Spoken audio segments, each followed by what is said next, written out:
Grand Rising, Elizabeth. Thank you for joining us this morning. At 9 a.m., we will close our social media and continue on Zoom only. Join us by getting your Zoom link at elizabethvisionaryconference.org. We will be there until 10 a.m. You can join us now, and we'll see you in the Elizabeth Zoom room. Today, your hosts are Mama Raziya Curtis, Andrea Hetheru, and Deitra Covington. Enjoy.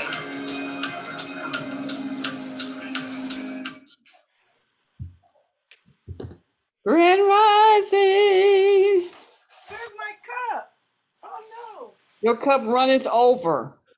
Over there. Where's my cup? All right. Everybody have their drinks. I have my smoothie and my cup. You had your water. Oh, I don't have my water. Oh my goodness. Oh no. Okay, we'll do that at break time. All right. So let's see. Let's take some attendance. Meanie, Just Meanie, and Miney are on here. Where is Star still asleep? She's a Star's up in her coffee. Oh, all right, good baby. That's a good baby. All right. So we are the ones. We are the ones. Okay. Star says she saw you, read your text. What does your text say? Say, get your popcorn. Oh yeah, right. Get your pot. Get your pot going. All right. Well, Grand Rising, everyone. We are going to start off. So I put this together like right now. Okay. So I'm going to start off with the 5 rights, the 5 Tibetan rights, and I did research on these rights. And as I read, they said, well, a general got this movement from some Tibetan monks.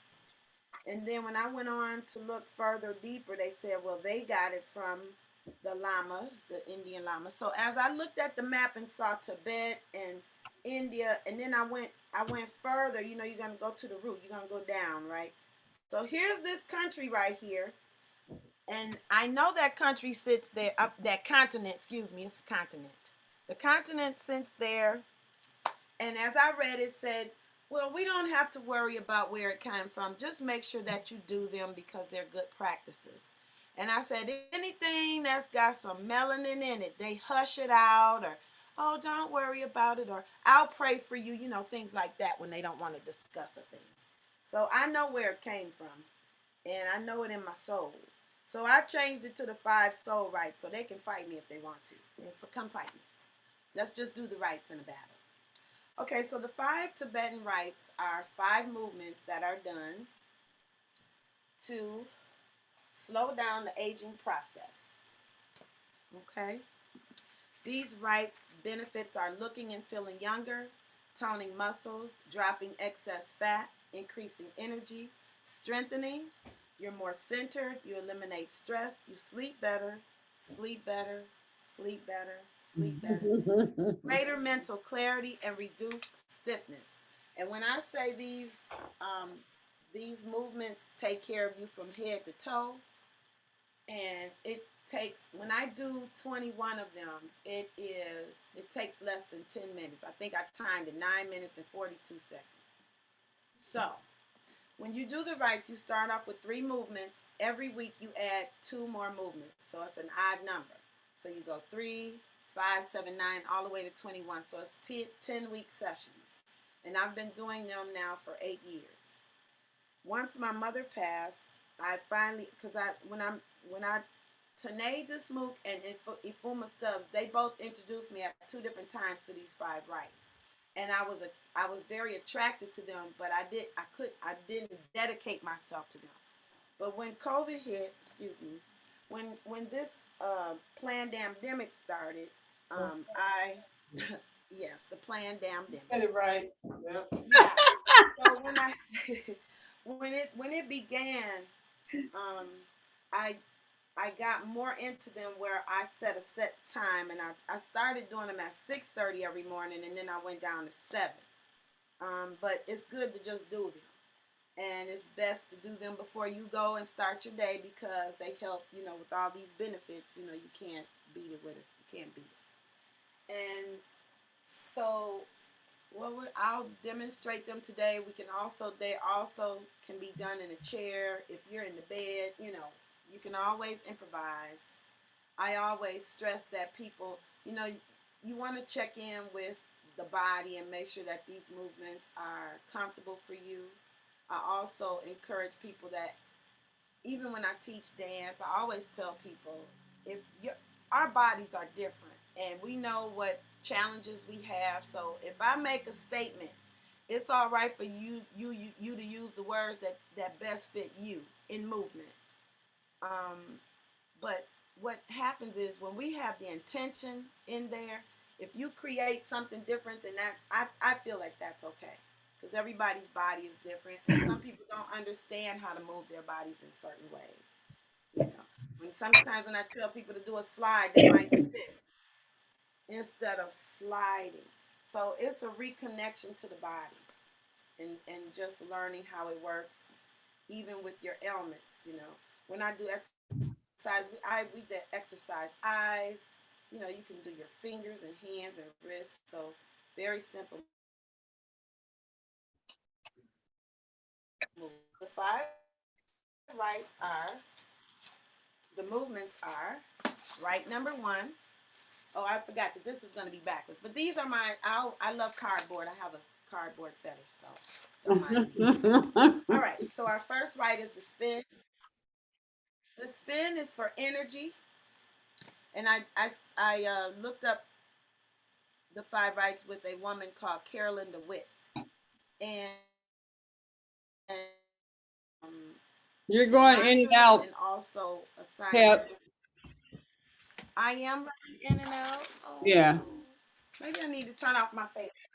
Turn off. It might be the fan competing. Okay, that's because I was moving too fast. So the first right is the spin, which is for energy.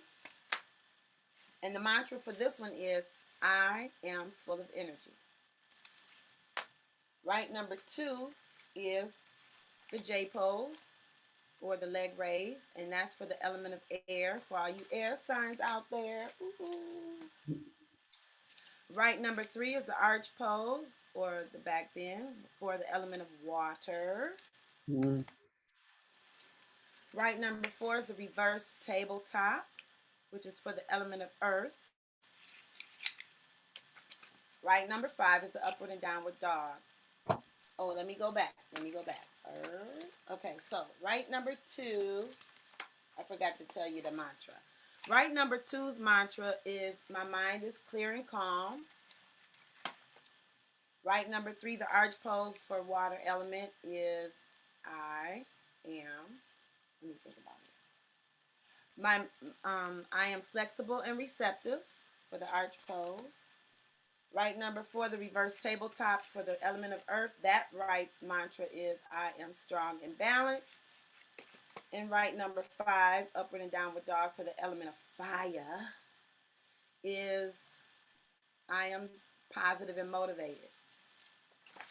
Okay. Now, there are some people that are left-handed, and that's fine. The first one is a clockwise spin. So you're spinning with your arms extended out, shoulder level. They recommend that your palms are down, but for us, balance, I do one palm up, one down.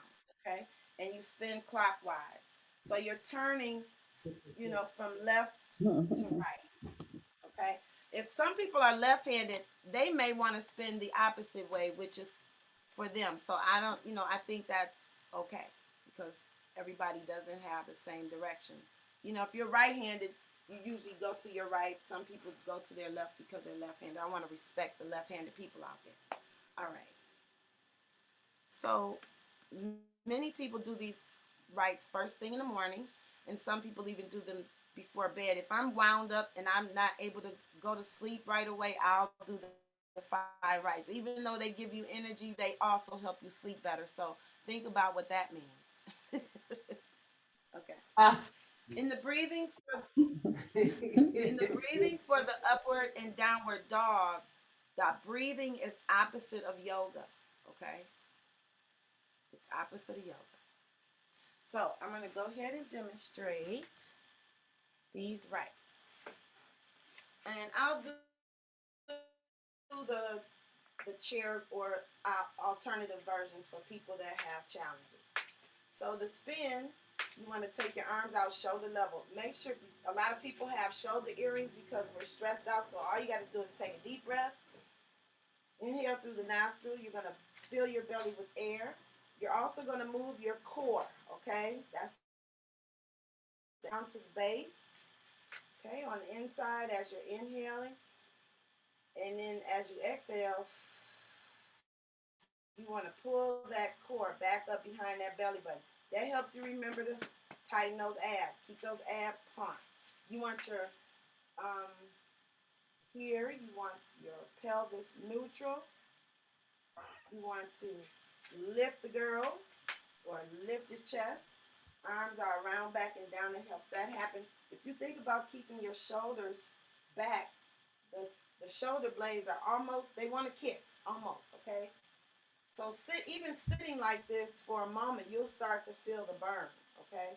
You also want to keep your chin parallel to the floor and your face pleasant, even though it might hurt a little bit or be a little stressed. So our first rite is the spin, which is, the mantra is, what did I say it was? I am full of energy. So I'm going to spin 3, well, I'm on 5 this week. So I'm going to do 5. So inhale and exhale. Find something to focus on,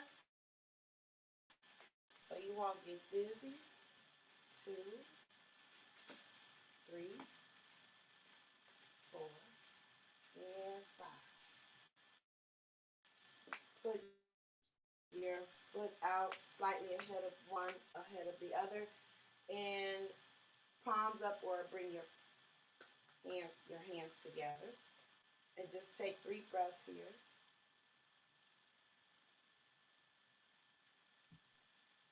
You're freezing. I'm taking my 3 breaths, so I'm still. Oh, okay. Yeah. All right. So for an alternate, we have this movement here you can do for your spins.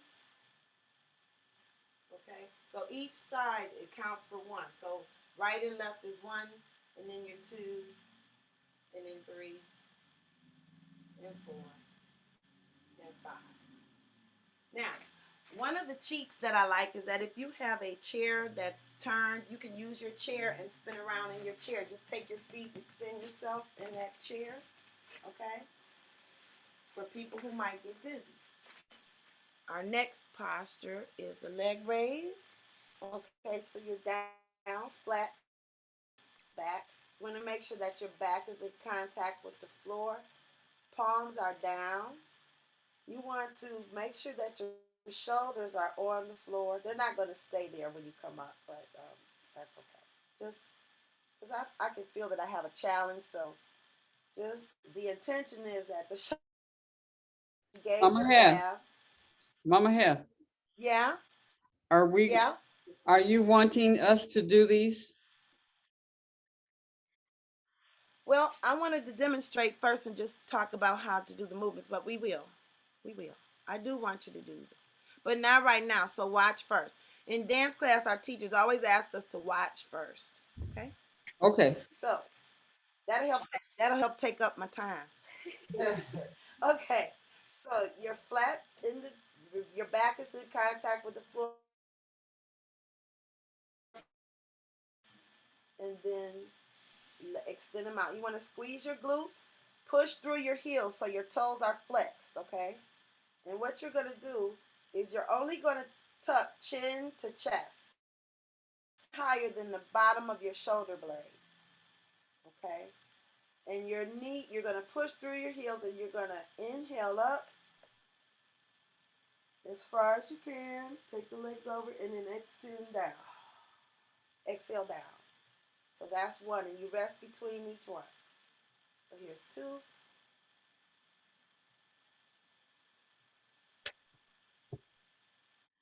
Two more, three more.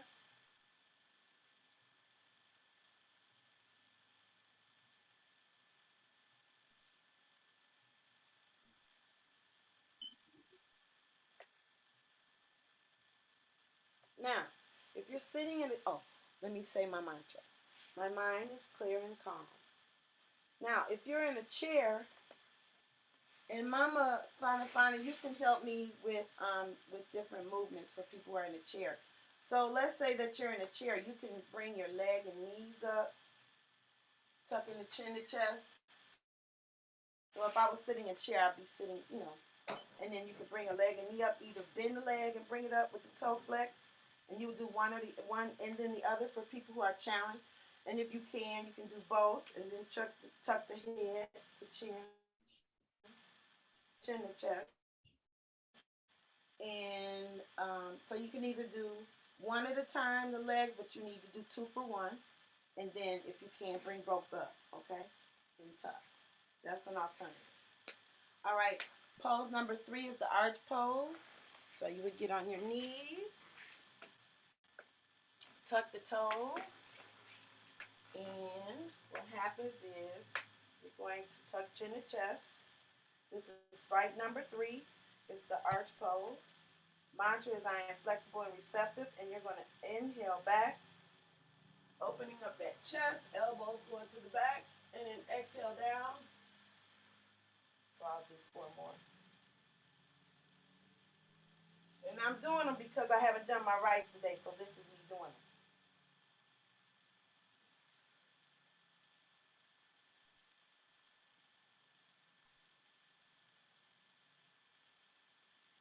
So if you're more advanced, you can take that movement back as far as you can, and it's working out the abs, okay? And other parts. Opening that chest is really good for you. And when I rest pose that one, I go down here to child's pose and clam. Okay, take my 3 breaths here.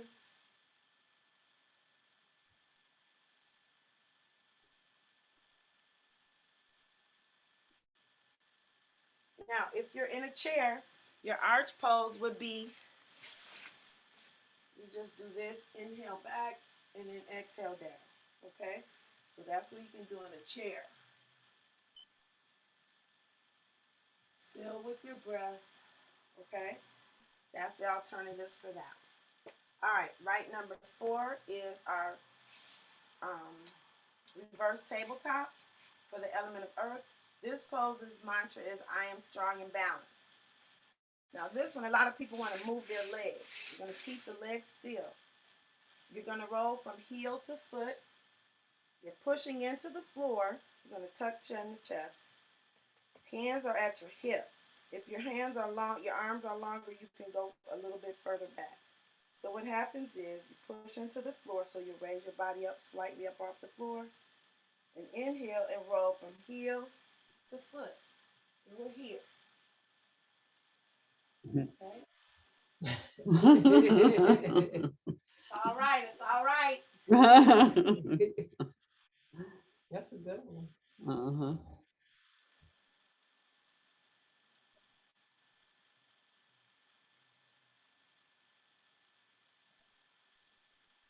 And then the rest is to bring your legs up and hug your knees or your legs. You just take your 3 breaths here.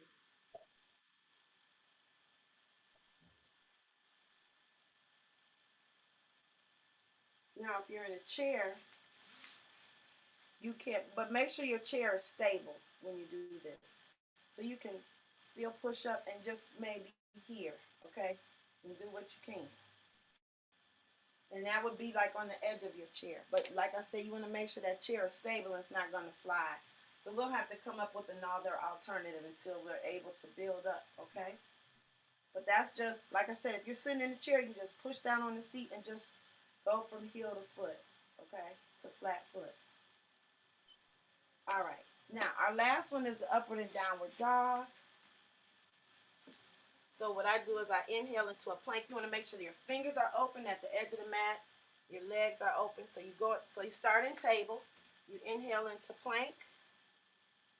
Okay? And then you'll exhale into upward dog. And then inhale and push back into downward dog. All right now.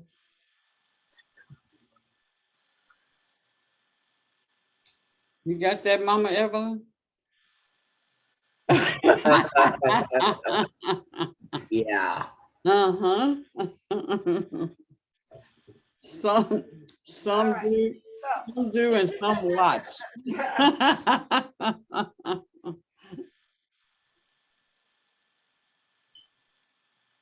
so the alternative for upward and downward dog is to behind your chair, you take yourself back. Well, that's that we want to do.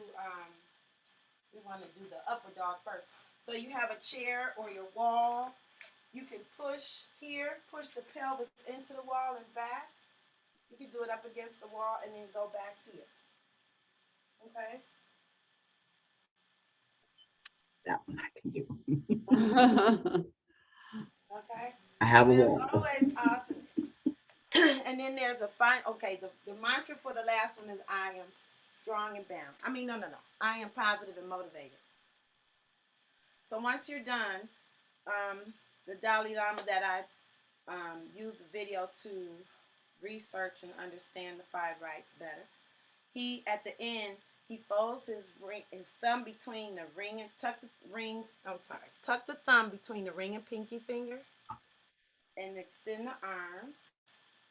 And we're going to inhale and bring our hands to chest. So inhale, and then push out, holding the breath, and then tuck in the armpit, clogging the opposite nostril.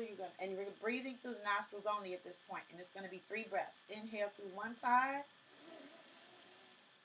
switch, and exhale out the other. We're going to do that 3 times.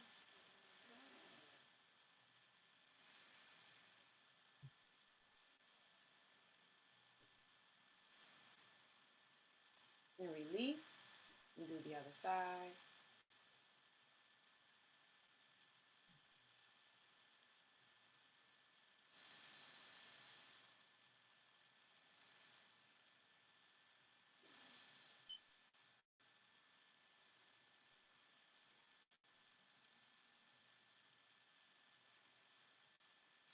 And that is the 5 rights practice that can be done daily. Some people do them every day. Some may begin maybe once or twice a week to just get yourself acquainted. But I know that usually during them I have moments of bliss, and you just get this tingle all over your body. And this is exercising your whole body from head to toe. And you can't beat that. For 3 minutes, 3 to 5 to 10 minutes every day, you can knock them out at work. I keep a yoga mat at work. When I was working at the school, I used to, I would go, oh no, I didn't do my rights. And you can tell when you don't do them because your day gets a little bit, it get a little tangly. We need assistance and help. Even with driving a car, you can get stressed out. Your blood pressure goes through the roof if you're not calm and cool. So the reason why I did that today is because as I looked up self-care, since we want to go into mental health and then self-care.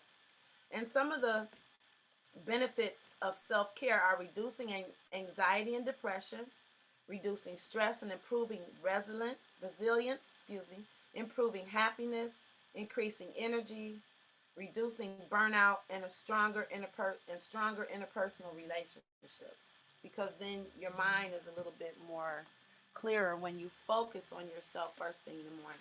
So did anybody have any questions or comments or wow? Well, you got me sweating over here. Especially the last ones. That upward and downward dog. Yeah, she's special. She's very special. But it's fun. It's fun. It's fun. For those of us who are who may be challenged at the moment in remembering what you did, Hmm. you are going to do it again when we do it, right? Of course I am. I Yes, love doing Mama's projects. Raziya's coming in. Oh, thank goodness. Thank goodness. Woo! Hey. Raziya. Hi. Still connecting. Get on in here now. Get on in here. Can you hear, can you hear us, Mama Razia? You, you gotta unmute yourself. Okay. There you go. Yay! Looking good, looking Yeah, good. I had to get myself up and on this phone today. I experienced a love in yesterday with the Elizabeth sisters, and I so much appreciate it. And I really picked up the energy. Hmm. Yeah, so I'm just thankful, and I want to encourage all of you that this is something special that we are experiencing, and we must keep it moving. Ashay. Yeah, yeah. I've been in a lot of reflection and deep breathing and meditation to just kind of understand what we're all going through, and we're all being tested. So sharing the knowledge with each other. But I just want to give a shout out to the sister. Is it Hawa? That's the sister who did the meal. Yeah, Oh, Anna. that Fana. that was Fana. Fana. That's fine. Fana. Here she is. Yes. Oh wow, that was just so delicious. Thank And I looked at that seaweed, and it took me back so many years. Was that hajiki or Yes, ma'am. uh, Yes, ma'am. okay? And I hadn't had that in years, so you just really revived me in terms of how powerful the seaweed is. So, and it was so well prepared. Thank you. So, thank you so much. You're very welcome. We was happy to bring it to you. Yes, I was just saying a minute ago that I was like, Mama Raziya said, I said she was feeling so good and looking so good yesterday, and I just told Aduni, I said she won't be in here today, but she'll definitely be here next Tuesday. And then you popping up, so that's better than good. Yeah. Yeah, that's great. Now something has happened to my video here. Not seeing. Oh, okay. Okay. We see. Yeah. Yeah, and your husband too. We enjoyed meeting him yesterday. That was fun. Yes. Oh, He is so enjoying the sunshine this year. I've never seen him be so appreciative of just being able to be out. He's feeling better, and the vitamin D and all the prayers and the love that we're sharing among each other is really lifting him up. That's great. I could tell. Yeah. So it was great seeing all of you. And I just want to say, I know the effort it takes for sisters to take the time and serve each other, support each other, lift each other up, because we tend to have so many things to do and so many reasons not to do what you were able to do yesterday. And Sister Sheila looked at you, and you look so relaxed and just ready to serve. And I just appreciate that ability that you have to, in spite of all that's going on, you were able to make me feel that I was super special and super loved. And that's a gift. That's a gift. And so I just want to encourage you, sisters, to just know that this is a path less traveled, but very, very important. Yes, ma'am. So I don't know what the subject is today. Sorry for tuning in a little bit late. Divine order. I done told y'all about that divine order. Uh-huh. Yeah. Yes. Mm, Mm. that Mm-mm. was, Thank you so much. Oh, and the treat you gave us yesterday too was outstanding. The ice cream and the icy was so good too. Well, I tasted one after you left. I ran to get my plate. I said that. So I got started on that, and then I said, "Well, let me taste this ice cream because I have inspiration binges when it comes to I get kitchen, and I'll start creating recipes. Just let me try this, let me try that, let me put a little bit." So I realized that when you asked me what was in that ice cream, Yes, ma'am. I told you the basics. I had started with coconut milk and frozen bananas. And I realized that I also added walnuts, really fine ground walnuts, and some of it. And then the other half, I put some special pecans. Yes, that's what I take the pecans. Yes. And this brother is I think he's out of Atlanta, but his pecans are prepared with sweet salty.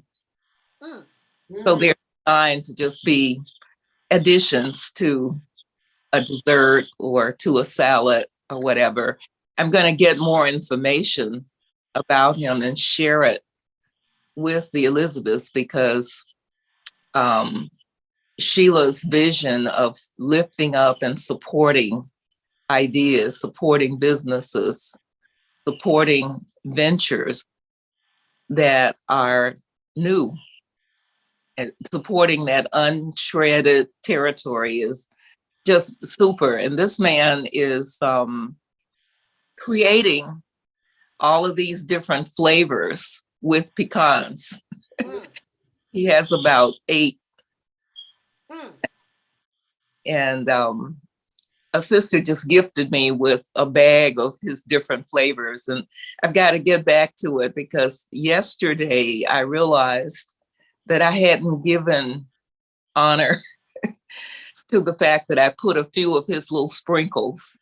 Yeah, no, I tasted them. I saw them right. I tasted them right away. yeah, because she said, yeah, that they were in there. Yeah, I said it. Yeah. And is there anything else? And I said, No, I well, definitely tasted them. some of it had those I'm gonna pecans. taste like butter pecan ice Yeah. cream. Ah. That information and share that with you, sister. I'm glad I was honored that you took the time to taste the cream, had the guts to taste it, and then to ask me some questions about it. But that's the fun for me.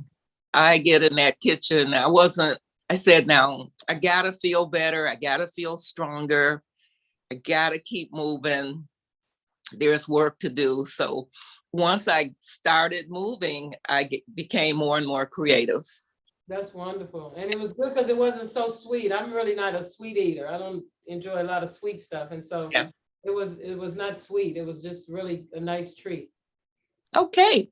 Well, there's more to come.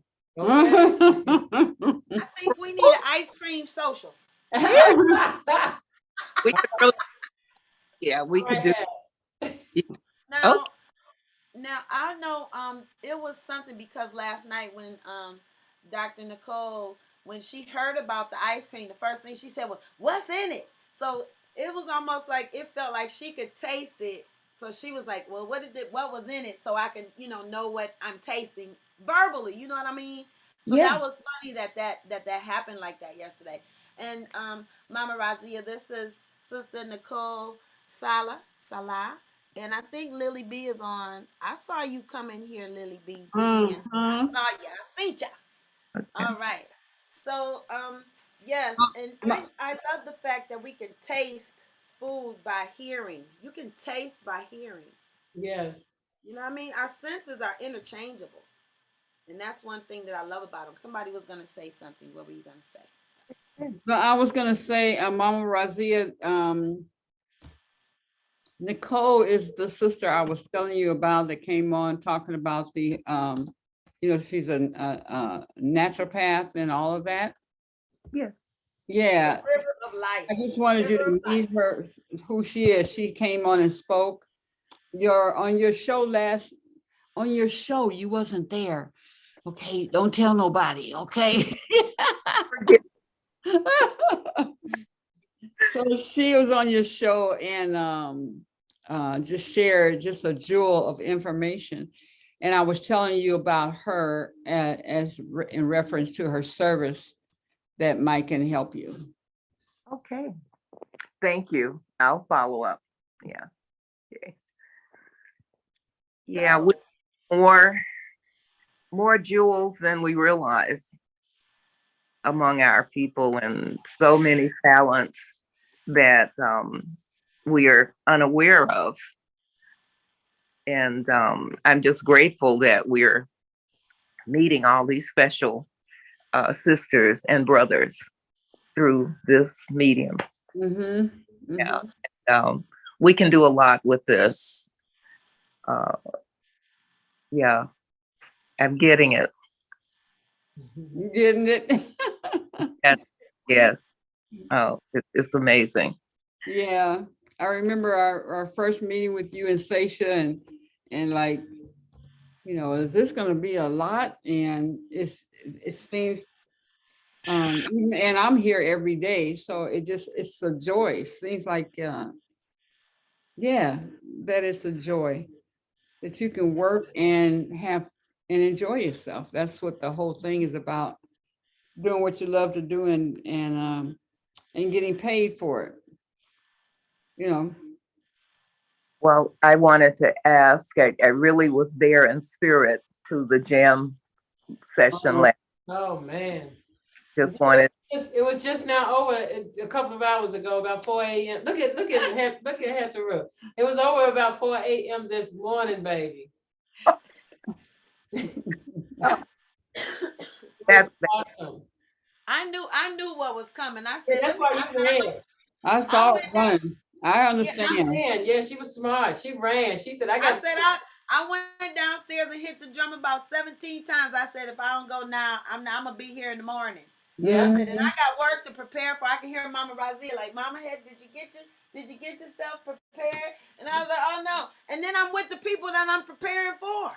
I said, we gotta go home. Well, you did the right thing, because that music definitely would have got you, baby. I knew what was gonna happen. Then you tell me a bass player came. I was like, oh no. Yes. Bam, bam, bam, bam, bam. Oh no, I can't do it. Yeah, it was off the chain. Off the chain. Well, so, awesome.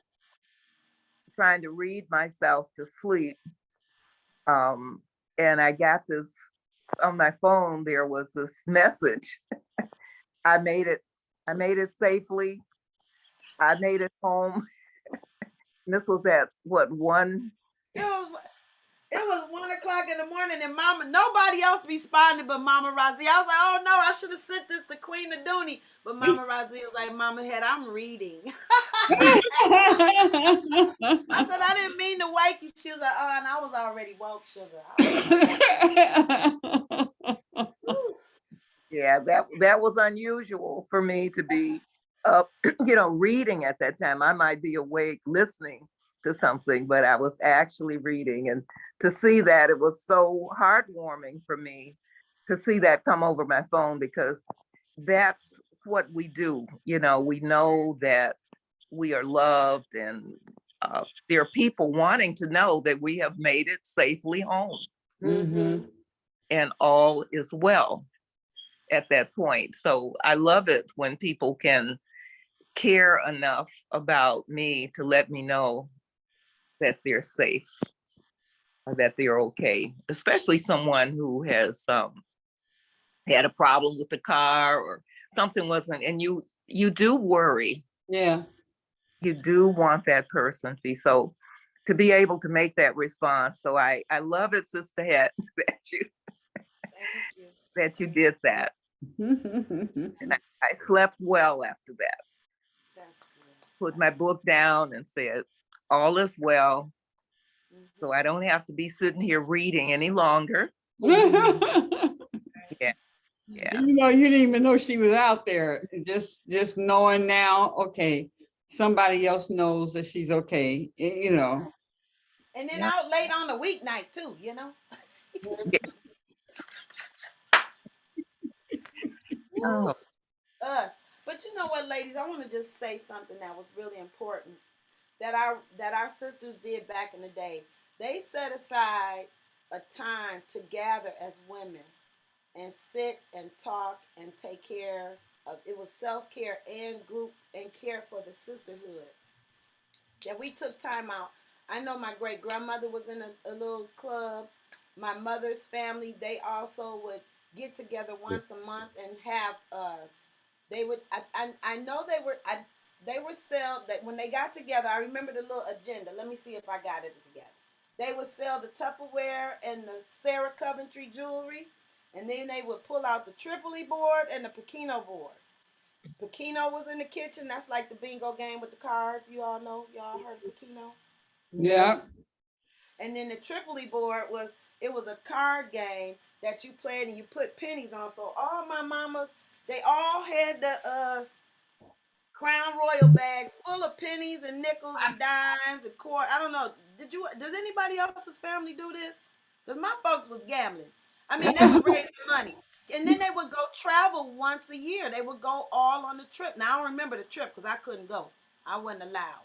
Because my dad would say, okay, sometimes my mother would let me stay and host with her. And sometimes it was, okay, dad would take us, get your pajamas on. We jump in the Volkswagen. My daddy would either take us to the drive-in or the car races, and that's that was our time to get out. But the sisters gathered.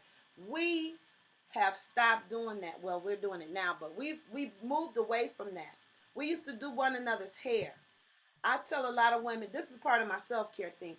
When is the last time you did your own hair? Putting your hands in your head or washing or shampooing another sister's hair and doing their hair. That was some good therapy and good exchange for women. Yeah. Sitting next Bonding. to your grandmother. Bonding time. Yes. Hmm. We've moved away from those types of things. Okay? These are the things that we did to help our own selves and the person that we were helping take care of. I used to do all my girlfriends' hair. I was the hairdresser on my block. I had friends. I did everybody's hair. When I learned how to press, I don't even know if I got taught. I know I watched my mama do mine, and then I would press my friends. We did hair. I was the hairdresser. I was the mama. I took care of everybody. I was the one that sometimes I didn't get caught too much, but I'm the one leading the pack. I had to be careful what I was doing, but you know, I'm just saying we have these ciphers, and what happened? Where did we get steered in a different direction?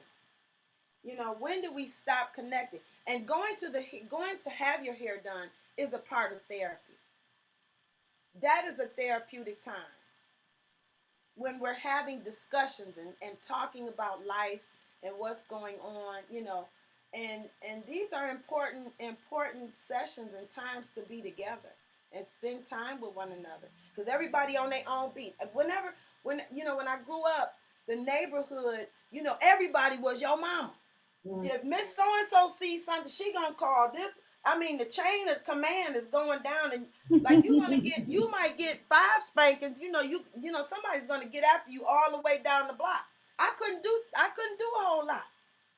They would call my mother. My mother took one to the grave. Somebody told her about something that happened, but she never told us who said. And I remember one time, my brother, they were throwing firecrackers out of a window, and somebody told. But the mamas had that connection. You're not gonna do, you're just not gonna be up in here doing whatever you want to do. Not on this block. And I lived on Halleck Street near Davison and DeQuinda. And this was, you're not gonna sneak and do anything. The network was tight. These people own their homes. And you're not just going to be behaving all kind of ways over here. It's not going to happen. But this is so important. And even the brothers, the brothers getting together and bonding. But where did that go array? But what I also wanted to do is I have a 14-minute meditation that I wanted to share also. And then we'll get into the 5 rights if you all want to. So There's Lily B has her hand up. oh, come on, Lily B, what you got to say, twin? Hi. Hi. Happy, what's today? Tuesday. Happy Tuesday, beautiful Tuesday. people. Hello. Listen, this is off subject. Don't be mad at me, y'all. Mama Het. So as I'm listening to you, my screen is pulled up a bit. And I'm on Facebook because I'm posting the flyers and, stuff that's going on. Girl, I just seen you. Somebody post you. You are amazing. You on there dancing, them drums going, baby. You say that was your first time? I cannot tell. You been here. Listen, you didn't did that about 25, 34, 59 times, ma'am. Okay? I just shared it to my page. You definitely did. Listen, I don't know. You talking about this your first time? I don't know, ma'am. Drumming and dancing. I'm feeling suspicious about things. Because I just wanted to say that you look great. I had to share that. Girl, okay, I'm gonna have to give me a drum now. Yes, you have to. They are very healing. They are very healing. Yes. And let me just share this. That who you saw on stage wasn't Elizabeth. Because when I tell you I took all of you with me up there, we never know what folks have to go through in a day or have been through in life. And when I'm doing anything, I collect all of the energy that is around me and I just give it right back. And people are like, I've heard a lot. You too much.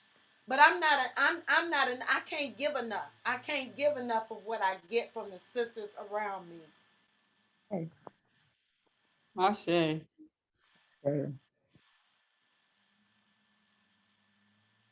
I So do. just know that Elizabeth was well represented. That was all of y'all. It wasn't just me. That's why it was so dynamic, because it was Lily B. It was Fana. It was Queen Aduni. It was Evelyn. It was Dr. Nicole Salah, Mama Raziya. It was Star Everett and Ayana and Danny, and let me do attendance. Let me see. Mama Hawa and Mama Ayaba.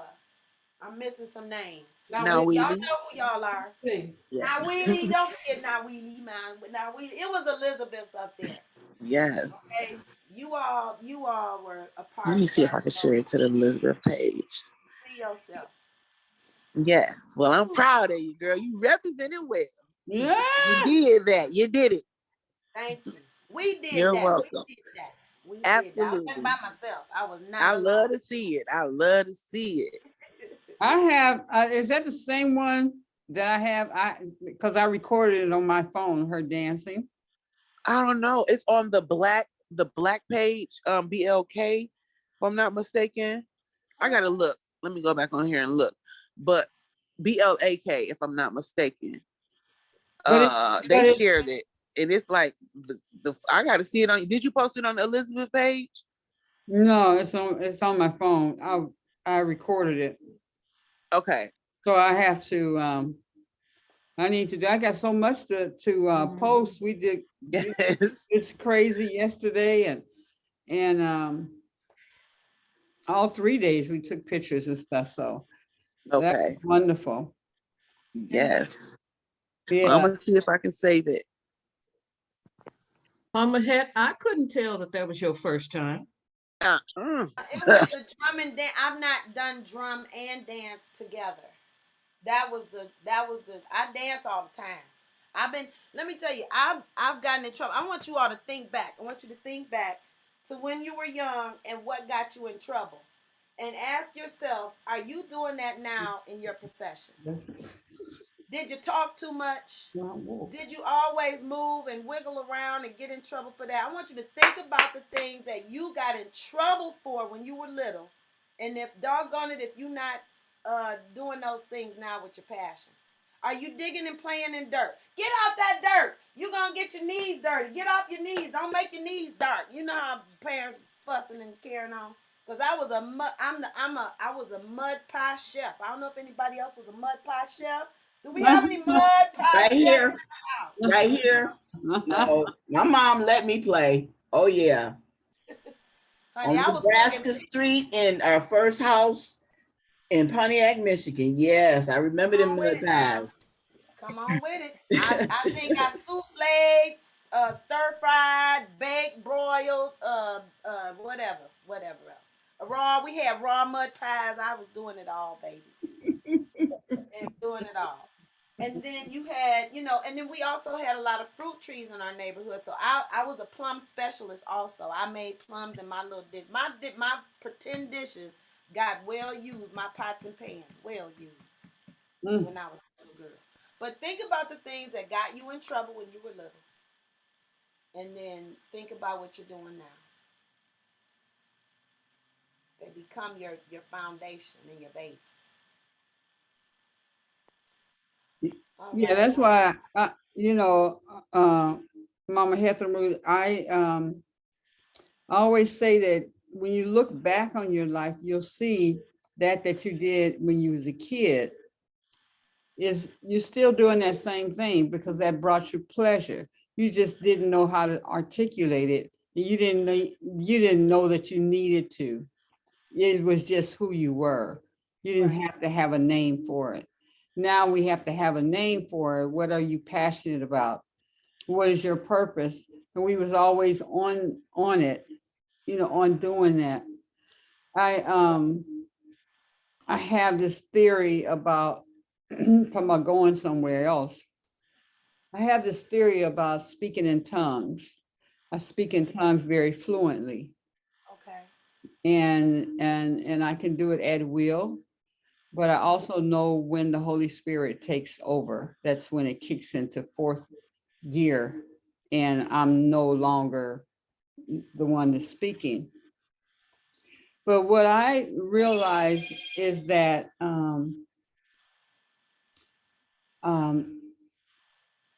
it's the same sound when you was a baby. It's because nothing new is going to, like what is inside of you from your soul is what will come out,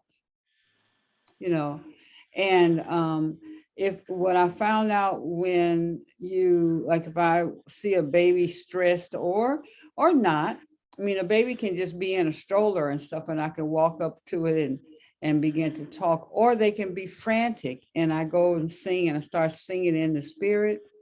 They will chill out, simply chill out, because I believe that's it's always within you, and when it comes out, it's within you anyway, and that goo goo gaga ba ba boo ba ba ba ba whatever. You've been doing it as a child, and then as a child we flowed, right? We just just whatever our sounds are. Right. Then we were taught to say things in a certain way. So we stepped away from the spirit, and we give it this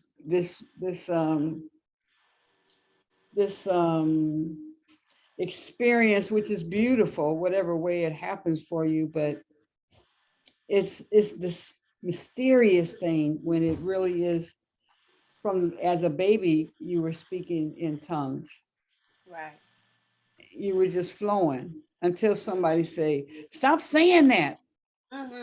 Say it like this, say this for that. Yeah. So I don't know. I just wanted to share that. Yeah, it's something. We get stunted. So let me ask, uh, Dr. Nicole. I want to ask you something. So you are also a masseuse. So I want you to think back to your childhood. Were you handy when you were little? Did you do a lot of things with your hands when you were little? Because I always like Oh, to ask people how did they they evolve to where they are and what they're doing. So, you know, what led you in And it is so funny because yes, I did. And growing up, I was always in with my hands, always with my hands and touching myself in ways because I like the way it made me feel on the inside and relaxation, right? Didn't realize, and I called it a nervous twitch at that time. But then, and rubbing my hair and rubbing my finger, rubbing my thigh, rubbing my side while I suck my two fingers. I used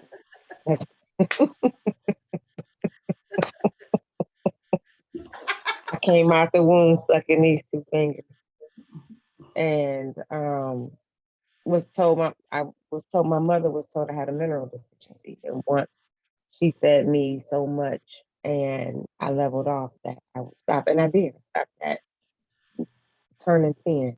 My fingers didn't taste the same, but I always touched and touched and touched and was a touchy feely person. And my father was a touchy feely person. And as we would cut wood and chop wood and all of that, and my shoulders, I'd be like, oh, my shoulders ache. And my father would really get into my shoulders. It would hurt like hell, but it felt great, right? And so I started to do that as I would be in school. My friends would be like, oh, that hurt. And I would just go to touch and start rubbing. And then I wanted to be a psychologist, a child psychologist. Even though my father told me I couldn't, I had to be an engineer because of science and math and how good I was in it. And it's fun. It is interesting how you look back and exactly what you wanted to do, playing around. I am doing it. I'm definitely doing it when I talk to people and touch people. right? And Mhm. Mama Yaba talked Absolutely. about that. Mama Yaba mentioned that yesterday. She said who you are and who you've been is already in there. So Mama Evelyn, let me ask you. You into everything. So I mean, just take us down that journey real quick of how you evolved. What was your thing, or what did what would people maybe say, Evelyn, what are you doing? What you doing with all that? Why you got all that paper? Why you collecting all the crayons? I'm just asking. So how did that evolve? Um, I think I view it differently. My mom, God bless her, she was an alcoholic, but Okay. she was it came in spurts. I think when she was mad at my dad. So during the time she would disappear. She would go over a friend's house. And I was raised by the community. And I had a lot of freedom. I was all over the place. I did what I wanted when I want. I mean, I wasn't a bad kid. She would spank me sometime, and it was for things that I just didn't do or whatever. But it wasn't for being bad. I mean, I did my dolls. My dolls were sharp. My Barbies were sharp. And oh, it hurt my heart. I took it to show and tell, and somebody stole them. And How bad they were? yes, and I've always taken things apart and put things together, and um was exposed to painting and drawing in high school, and uh I just always, was free to do whatever. When I was younger, I was into, remember the ceramics? Well, it was the plaster works, and you had those places where you could get the ashtrays, and I was into the zodiac signs, and I would paint these cobras and the black and white woman. I have pictures, the black and white, the woman, then the man, naturals, and I would paint those and I would sell them. And my dad, hey, you want the molds? Okay, fine. He bought me every zodiac mold. and wow. the plaster and whatever I wanted to do, because I was his baby. So oils, Awesome. and I just always did what I wanted to do. And when I think about it, that's pretty much been my life. And I'm disciplined sometimes, but when I don't want to be, and what I think is the challenge for me now is, I don't know if y'all can see my office, but it's like I got where I'm putting together my monkey drums for Oh yeah. Saturday. I'm gonna have like 6 of them made, and I make, things to put your pencils and pens in. I'm always decoupaging something, and I really want to get back to sewing because I need some clothes. So you need to. So your sewing self needs to be brought forward. But the other Yeah, one's like, wait a minute, I want to make some more of these, and the sewer gotta wait till the other one. yeah, You gotta tell the sewer gotta step on up and say, look here, it's my time. yeah, It's my yeah, time. yeah. And I got to paint some fabric for my dolls, for my classes. I got to make the faces. So I sit Woo. down, and sometimes I'll just zone out and I just sit here and watch TikTok videos, especially the ones where the guy is giving away money and the people are being kind, and I love those. I love those. That is just so just uplifting my spirit. Right. And I try to stay away from the stuff that makes me mad. So Right. yeah, but Got I've always been pretty free to do whatever I wanted to do, and I was always a That's good good. kid. And I really appreciate the angels that I had around me when I was growing up, the women. When I do my book about my life, that's another project. Mhm. I have pictures of the women that were important to me, that just, I would spend the night, they would feed me, they would take me, my best friends when I was little. Yeah, I was pretty, yeah. And my mom was, she said, sewing and stuff skipped a generation. I said, but she was good with the numbers, you know. Yeah, baby, our mathematicians, the numbers people. Yeah, she was good. Her and dad, yeah. But All right. she would write numbers. She would do her figuring, and I figured out what her figuring was. But she would write on anything. Her formula. It's on You the got her back of the formula. picture. It's on back of pictures. It's on the bill. Anything she could write on, she would sit there and figure it out.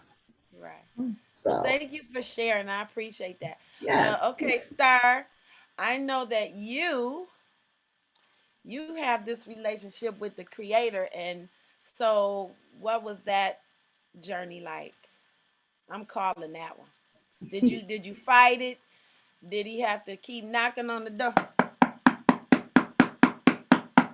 Did he use a battering ram? Are you listening? Are you listening? So what was that journey like, Star? Well, let's just say that I came out of the womb depressed. Okay. And even when I was a baby, because I have a twin brother, there was a third one, but she didn't make it. Hmm.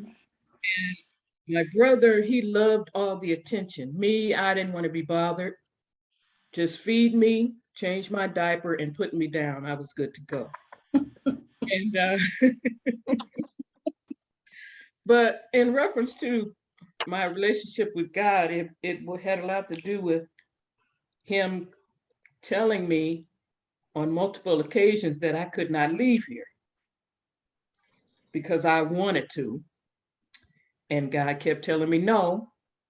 And I was afraid to try and do it anyway, because me knowing God and who he is, it would just be where I would try and leave, and everything would get messed up, and I'd be walking around with one leg shorter than the other or something like that because God said no. So I believe these commercials when they talked about drugs and the things that they do to you, like with the egg on the sidewalk, drugs, stuff like that. And so um, I was wondering what I would say because I knew you were going to come to me. Mhm. But in reference to my relationship with God, I see myself now as an open book for God to pour into, because I really didn't have any passions coming up. I just did things to help myself not go crazy because was holding on to too many chains. I would do music, but it wasn't a passion. I would write poetry about love, but it wasn't a passion. And but I did enjoy helping people, and the joy that I would get when they would be happy about it, or it would make their life easier. And so when I got tired, God told me, well, that's what you said you wanted to do when you came here. And I said that? God said, yes, you did. So I said, well, I guess I got to be about my word then. And so in God showing me what it is that I came here to do, now I know what my passion is, because I am determined that nothing is going to stop me. And I also use it as the fact that I can't leave here until I do. So, so and then it's very uncomfortable when you're disobedient. It's just Ooh. it's Ooh. and it's not really God punishing you or anything, but it's Mm-mm. then you know when it's like when you said the things that you did when you were younger, and when you grow up and you don't do what's in you, it's like a ringing in you, like and so that is why I have the relationship that I have, and that is why I am determined to do what I'm supposed to do and to say what God tells me to say. And that's pretty much it. I'm an open book for God to pour into, and she is doing so. Right, Ashe. Nicole, thank you for sharing, Star. I appreciate that. I look, you know when you know, cause that inkling and that no matter what you do, let's say your path is to go straight up here. You're gonna say, nah, I'm gonna go over here and check out this thumb. You're gonna end up right back on this road. I don't care what you do. You can go all around town, but you're gonna still end up on the road that was specifically designed for you. You're not gonna veer too far from your path. Sister Nicole, you had your hand up. Yeah, I was sharing with my head with some things that 'cause I'm a TikTok watcher and maker and stuff as well. And while you were talking and saying what you were saying, Miss Star, Star, it brought back up to me when these young babies, Yes. Yeah. excuse me, these young babies, all before they were 10, were giving an account of who they were, why they came, and they would tell their moms, tell their dads. And so I happened to see this one because a woman was saying that her daughter didn't want to stay. Hmm. She didn't want to stay. And she wanted to go back. And it was like all this, like, I was here before I was your mom, I was your dad, da da da da. But, and I sat because it was over 10,000 comments of people giving their accounts of remembering what their children had told them. And it just struck me back in my spirit when you said that. And the one young baby, she was allowed to leave at 14, but at 6, she told her mother, she was like, I just don't want to stay. I want to go back to the Lord. I don't like it here. I want to go back. And she was so adamant, adamant, adamant. And she explained to her mother, and whatever the between God and this baby, and it was okay, that she left at that time. But she was soliciting prayers of understanding and compassion and the ability to keep going on, knowing that her daughter didn't want to stay. But it hit me so strong because I know in my youth of not being understood, you're going and you'd be like, well, why am I here? You know, I know I got to do this and this and that, and I know God, we chose to come here and make this pact. I remember hearing that from some elders a long time ago, and it just maybe we did. I was like, we told God we would come and say, I'll do it. I'll jump in the golf. I'll come and do this. And then we get here and then forget because we have to go through the whole life journey of doing that particular purpose and manifest. But it was interesting that these young babies still had a memory that, and I was just, you know, plugging into that in what you said, Mama Star, because our self care really lodges in knowing our purpose and being true to it and being okay with it. That's it. Thank you. All right. Let's see. We got 10 people in here. Anybody else remember they troublemaker? And I'm not saying you getting it. You're not getting beat for this thing, but your teacher may have told you, can you sit down in your seat? Can you relax a little bit? Like I remember when Isis was little, she would go around, she wouldn't do her work, but she would go around and make sure everybody else did theirs. That's the kind of trouble my baby would get in school. Girl, Can I say something else? please do. This was something that I got yesterday in when Peace did the meditation. Uh-huh. Sorry I didn't share it, Peace, yesterday. Um, God had showed me that because we were talking about the womb, that we came from the womb of God. We are God's visions and dreams, us, Mm-hmm. and the things that we came here to do. And so God was saying that if my people would only know, not believe, but know that I love them unconditionally, we wouldn't have all the stuff that we have. We would know that there is no lack. We would know that we don't have to go take from somebody else because there is no lack. We would know that. Mhm. So we as Elizabeths, we're showing people that from the things, from the conversations that we have, the things that we do, even not even just on this platform, but even wherever it is that we go, because we are coming to that. We're coming to that. And that I just wanted to share that. Don't fuss at me, Peace. I ain't gonna fuss at you. I'm fussing at these babies.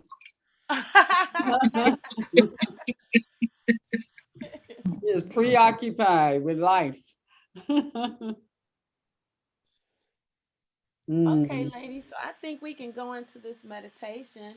I was searching for a meditation and I said, let me find one for sisters, one that I could relate to. And this one was so beautiful to me.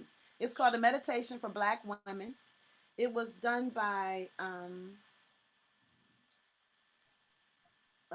it was read by Sister Nia Wilson and written by Monet Marshall. I hope I'm pronouncing her name correctly. So let me pull this up. Um, I got it from YouTube. Do you need to share? Do I need to share the Uh, screen? Or is it just no, sound? no, because this is gonna be. I want to, I want to go into this if we can, and mute our mics so in case somebody comes in the room. Somebody always love to come in the room when you're having a moment. Mm. But and just let me know. You should be able to hear it okay. And that's exactly what I typed in. I said, I'm looking for meditation for Black women. And I found this one. And I was like, I fell in love with this one. I fell in love with it.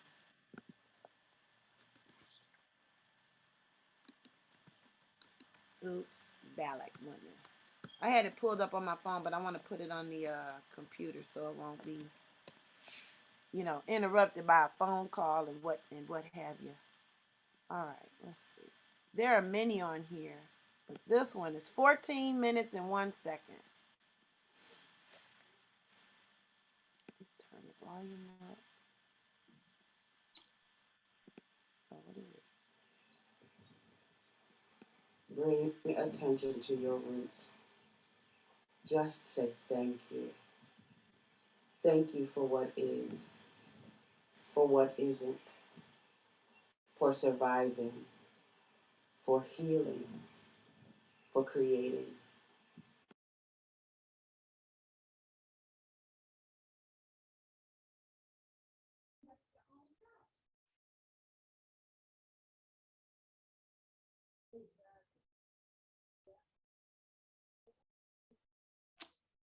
Are we supposed to be hearing? Bring attention to your butt.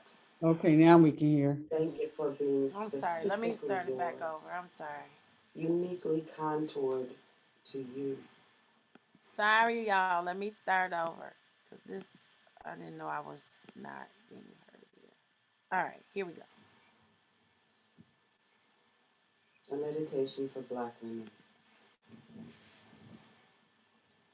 On the count of 3, breathe with me. 1, 2, 3.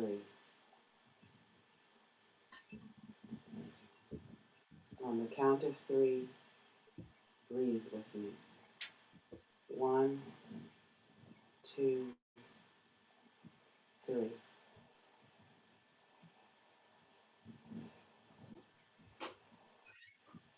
On the count of 3, breathe with me.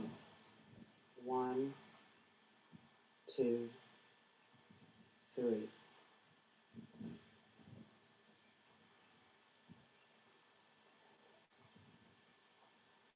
Bring attention to your feet. Thank them for what they've brought you from. Rejoice in what they're bringing you to. Breathe.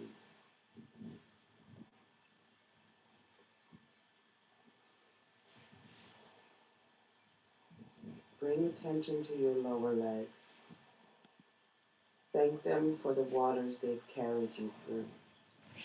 From puddles to big waters. Rejoice knowing they have the strength to take you through whatever comes next. Breathe.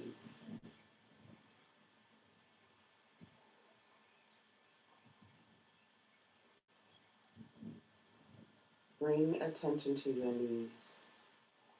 Thank them for every time they were bent, every time they hit the ground. Rejoice in their strength, that every bend created the opportunity for every stand. Breathe.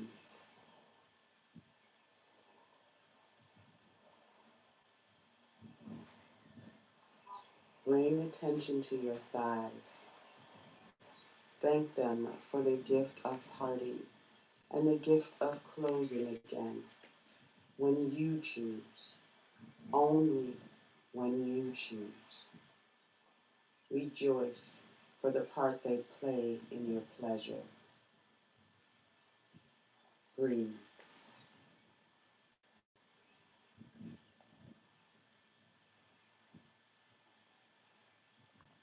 Bring attention to your hips. Thank them for your sway, your special way that connects you across the diaspora home. Rejoice in the movement that's yours, all yours. Breathe.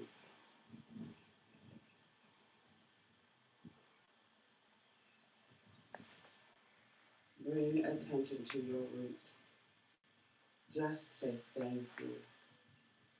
Thank you for what is, for what isn't, for surviving, for healing, for creating. Rejoice that it is done. It is over. It is healed. Breathe.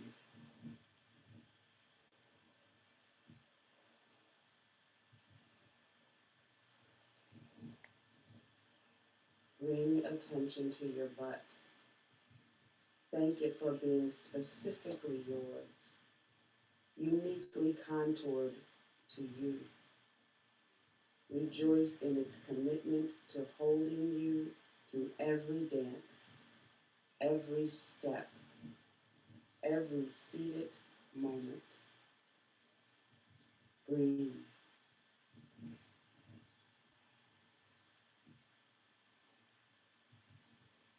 Bring attention to your stomach. Thank it for loving you even when you didn't love it. Rejoice that as a container, it is what you fill it with, and you always have a new choice. Breathe.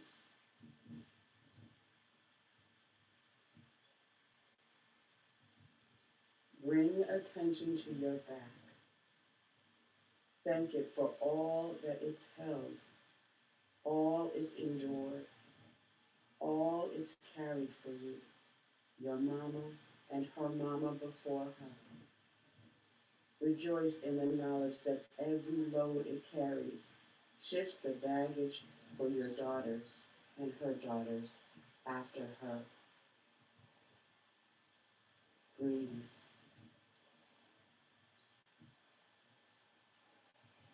Bring attention to your breasts. Thank them for softness and sweetness in a world that wants to make them sour. Rejoice because size nor shape can dictate your joy in you. Breathe.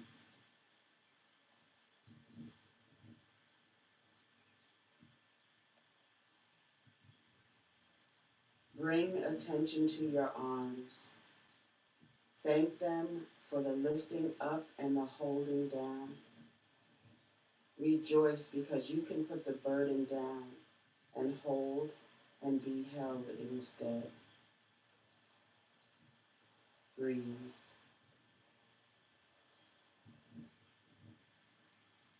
Bring attention to your hands. Thank them for holding on. Rejoice in their alchemy. They are making out of nothingness. Breathe.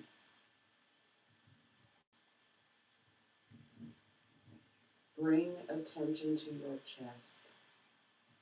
Thank it for being sturdy enough to carry your heart and soft enough to leave breathing room for your lungs. Rejoice in its knowledge because that's a lesson. Sturdy and soft at once. Breathe.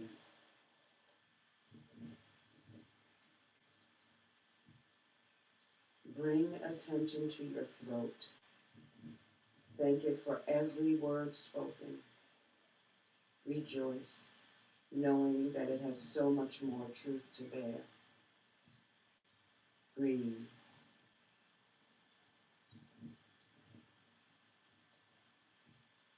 Bring attention to your lips.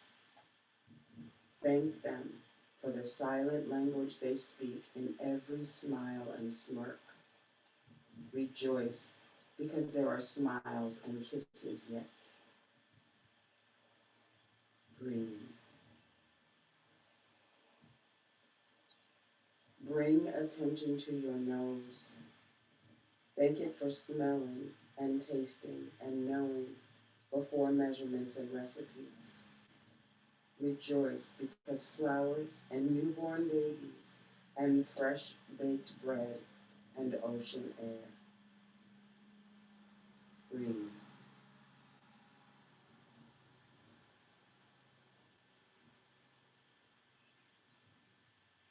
Bring attention to your ears. Thank them for bringing us the information we need when we need it. Rejoice in the resonance and the remembrance of sound. Breathe.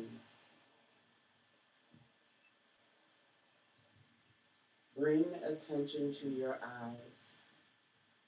Thank them for seeing and being seen. Rejoice in knowing that every day, every moment is a new opportunity to behold a new miracle and be held as one. Breathe. Bring attention to your crown. Thank it for the wonder on top that is but a fraction of the wonder within. Rejoice, knowing that your brilliance is inherent, deeply ingrained and cultivated by ancestors. Breathe. Bring attention to the whole of you. Your ears may not hear, and you are miracle. Your eyes may not see, and you are a statistical anomaly. You may not have a womb, and you are still a creator of life. Your skin may be dark, and so is the soil that feeds us. Your skin may be light, and so is the pounded wheat that makes the bread. You may think you have too much. Love it all. You may think you have too little. You are more than enough. Breathe. This is your body. Say your name. Modeled after your mother's body. Say her name or say thank you. That was begat by your grandmother. Say their names or say thank you. That was begat by your great-grandmothers. Say their names or say thank you. That was begat by their great-great-grandmothers. Say their names or say thank you. Breathe. This is your body. Your time traveling, centuries surviving, trauma transforming, a never not been here body. You're glorious, masterfully constructed, celestially aligned, black like a gift, black like God, black like the cosmos, black like your mama's body. This is your body. Remember it and keep it holy, because it is. Remember your name and keep it holy, because it is. Remember your breath and keep it holy, because it is. On the count of 3, breathe with me. 1, 2, 3.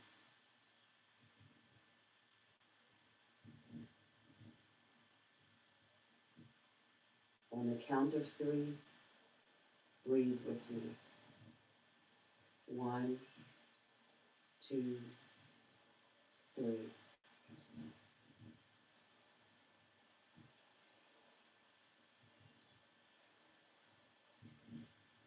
On the count of 3, breathe with me. 1, 2, 3.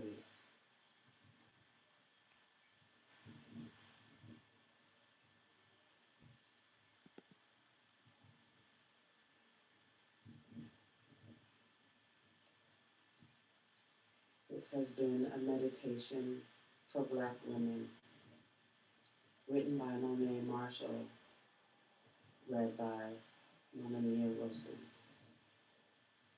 Have a a beautiful, wonderfully blessed day. Love and light. Ashe, Amen, and Amen.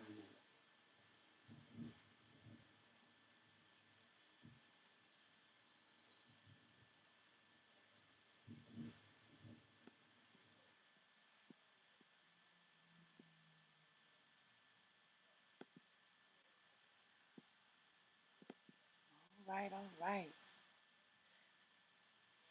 I hope you all enjoyed that or it resonated with you. I thought that was really deep to just go through the body and take that journey and hear the things that she had to say, um, and challenge you to maybe come up with a meditation of your own.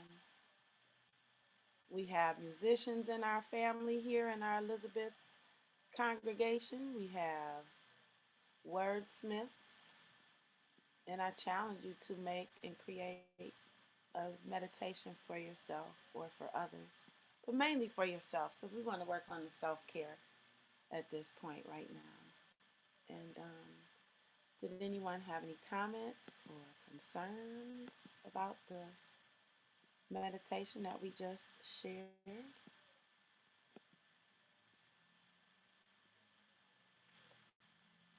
Don't forget to unmute yourself. I'm already on it now, Wheelie. Great day, everyone. Oof, just kind of waking up. But thank you, sis, so much for that. Thank you, all my lovely sisters on the call in the world. And as I was going through the meditation, which is so beautiful, it reminded me of when I first started teaching yoga. And I would do something very similar for my seniors in chair yoga. And I think I shared with a couple of people in the group that I didn't know a few of my ladies had the appearance of narcolepsy. So as we got deeper into going through parts of the body, some of them would start to lean out the chair. And thank goodness I didn't close my eyes, and that I was aware to walk around the room with about 15 to 20 seniors and check on them. And so out of one of the meditations, body meditations similar to that, one of the seniors came up with, "Teacher, that was like medication." And so that started being our kind of joke, is like, it's not meditation, it's medication, which is the real medicine. And that's what really works. And giving honor and just, sending that love out to each part of our body. And, I feel always when I do meditations or have a part, it resonates and just goes into all those organs and those cells too.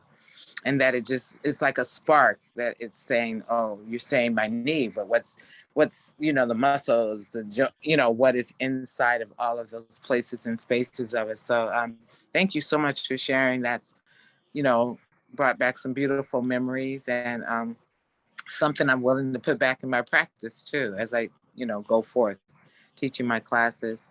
And I was listening, I've been on the call, but I wanted to share, like, if I can, about my journey.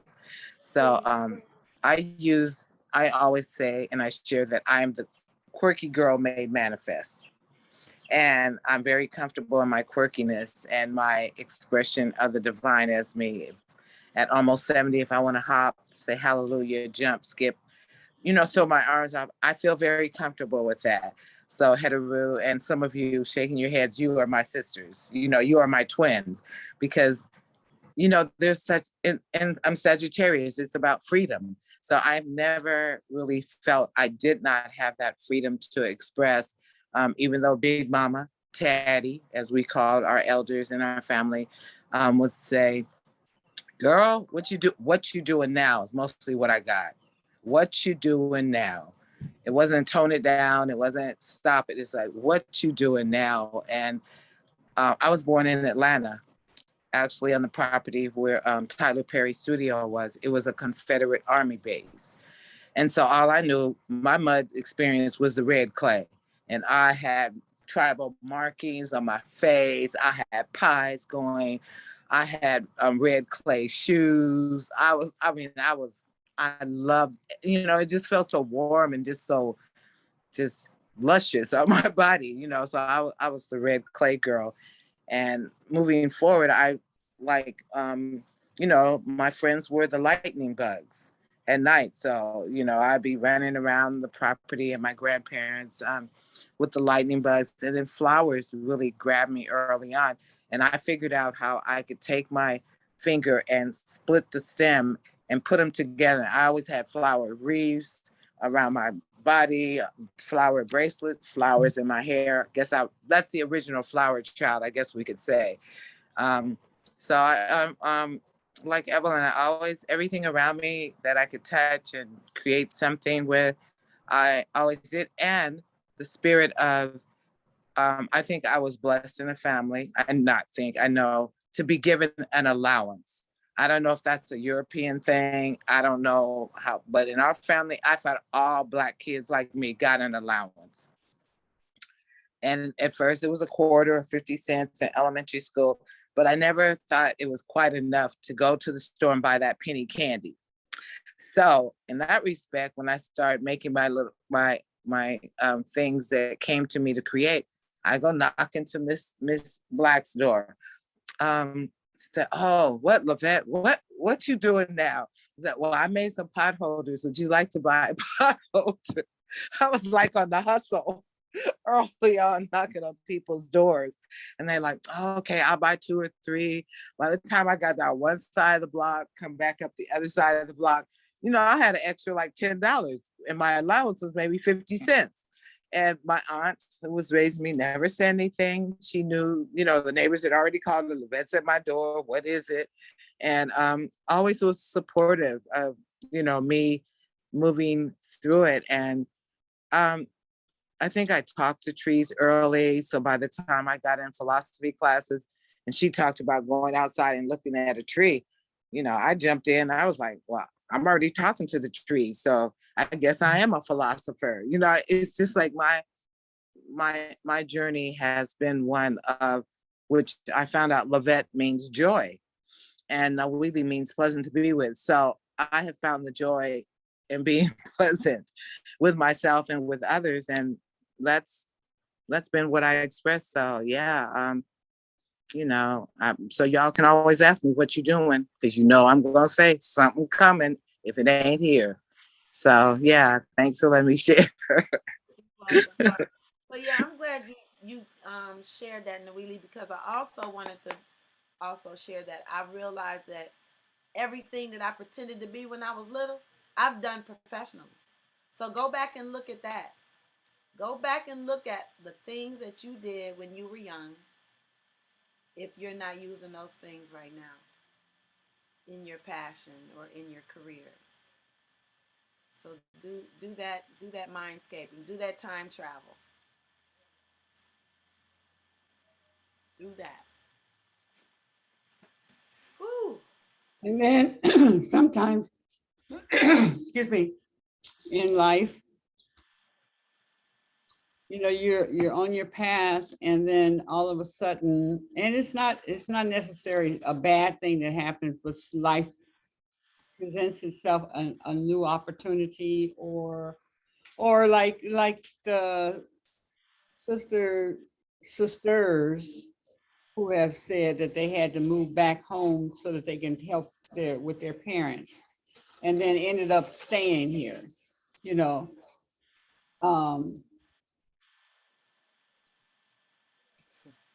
But in that lifetime, sometimes you forget what you used to do. Like I've forgotten what I used to do in California. When I came out here to Detroit, it was about production and stuff like that, which I love to do productions. And I was into modeling and singing and dancing, and I would do acting. I'd do one act plays or two-man plays. And when I get into plays with a group of people, I would end up being, I wouldn't start off as a head lady, but I end up being that because I took it very serious. I believe if you're a team member, then for you not to show up or for you not to do your part puts it on someone else to do your part because the stuff still has to be done. So I would learn my part and I would learn everybody else's part too, you know. And but then, you know, another opportunity like braiding, you know, which is still art, but we had to take it on as a business. And so the acting and all that stuff kind of went to the side. All those productions I used to do in high school, I would put plays in productions. I would, it, it's just always what I did. And it always was also that if I got into something and leadership did not do or would fall short, I would have paid so much attention to what was going on and made sure that my part was down, that I could learn someone else's part, and then I would end up in the leadership, you know, gratefully chosen by my peers because they would see that I would know my part, you know. Was Sheila, you know, show, and then if they would step out leadership, then we all still had it covered. You know, we would still go on with the show or with the production because we could. And when I look at the thread of my life, it has always been, what are you doing? What do you like to do? What do you like to do? What do you like to do? So when I saw that is what I would ask all the time. I wouldn't play with dolls as they're my babies. They were my students. So yeah, when we think about what is your passion, I don't know what my passion is because life has caused you to leave it behind, you know, and you forgot. And other people come into your life and they do a grander job or they're doing it, you know, on the level that you saw yourself 20 years ago doing. And you just forgot it because you start raising children or you get in somebody's life that downs you and tells you you ain't nothing and you know you can't sing and all that, and you believe it, you take it on because that person is who that person is, even if they're not that important to you. If they keep saying that to you and you start receiving it, and why are you saying that? You either have this agitation with that person and every time they come around, is, you know, you feel like you got to prove something or you got to say something, or you're ready to say something if they say something. But yeah, when you find that you just still keep going back to it, and you keep going back to it because it makes you feel good, and because it was just yesterday until it fades away. And then when that thing comes back up again, it's like, whoa, yes, I used to do that. I used to do that. And it will come back around. And then you get to do it again. Life is a cycle. It really is. It really is. Yeah. I mean, when you can hone into that thing, once you really realize I'm going to do this one way or the other, whether I have a big audience, a little audience, whether I'm just doing it in my home, or I'm going to experience this because it makes me what? Feel good. It makes me feel good. You know, who doesn't want to feel good? Yeah, so that's a lot of times when you find your relationships, your children go to somebody or a friend or whoever goes to, or your man or your woman goes to someone else's because someone has tapped into an area that you have not tapped into, you know, or in a way that maybe you haven't tapped into. And that doesn't degrade you or me. It's just another way that, wow, they forgot that was important to them. And the way that they're tapping to it, or the way that they enjoy seeing you be happy. That's the art right there, right there, right there, right there. You know, like I just, when I see you happy, it just brings me joy. You want to be around that person because you know, yeah, Yeah, Mama Raziya. Unmute yourself. Unmute yourself. So we can hear you. We can't hear you, Raziya. There we go. You put it back one more time, Mama Raziya. Mute. Okay. There you go. Oh, so my phone is showing mute and unmute. So when I put unmute on, it's actually, so it's not showing the right thing.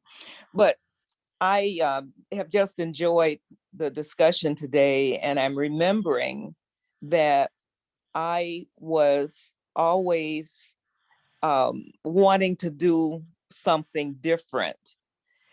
And I remember as a young, I don't know, I was probably about 10 or 11, and I said, well, I'm not gonna do the same thing this summer that I did last summer. I'm gonna do something different.